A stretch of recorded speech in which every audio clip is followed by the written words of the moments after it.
और कौन कर सकता है अब इन सीटों पर कब्जा, इस रिपोर्ट में देखिए। यूपी में खाली हो रही 4 एमएलसी सीटें। अब तक सपा का था कब्जा। राज्यपाल कोटे से थी मनोनीत। बीजेपी को मिलेगा सियासी फायदा। बीजेपी करेगी कब्जा या साथियों में बंटवारा।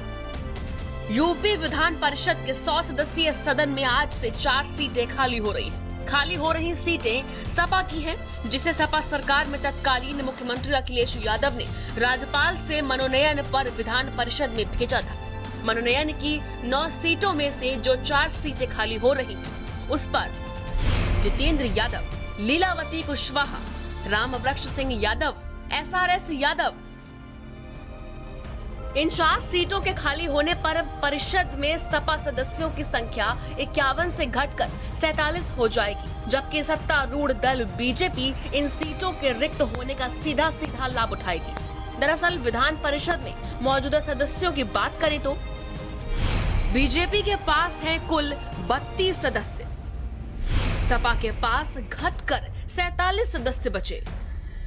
कांग्रेस के पास 2 सदस्य हैं, अपना दल के पास 1 सदस्य, बीएसपी के पास 6 सदस्य हैं, निर्दलीय के पास भी 6 सदस्य हैं।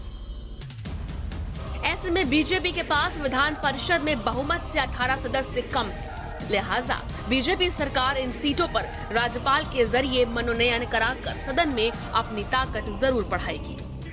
सपा सरकार के दौरान 4 सदस्य जो विधान परिषद के हैं उन मनोनीत किए गए थे, उनका कार्यकाल आज समाप्त हो रहा है। ऐसे में राज्यपाल अब 4 नए सदस्यों को मनोनीत करेंगे, लेकिन सरकार चूंकि वर्तमान में गवर्नमेंट बीजेपी की है, तो ऐसे में उनका मनोनयन अब बीजेपी किनको नामित करती है उनका नाम भेजेगी राजभवन, उसके बाद उनका मनोनयन राज्यपाल करेंगे। कैमरा पर्सन अरशद के साथ संजय चौहान, भारत समाचार, लखनऊ।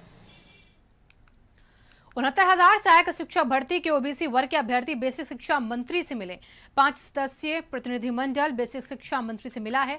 बेसिक शिक्षा मंत्री सतीश चंद्र द्विवेदी ने ओबीसी वर्ग के अभ्यर्थियों को आश्वासन दिया है कि राष्ट्रीय पिछड़ा वर्ग आयोग की रिपोर्ट देखने के बाद कार्रवाई करेंगे और अभ्यर्थियों से शिक्षा मंत्री ने मांगा है 4 दिन का समय भी इसको लेकर।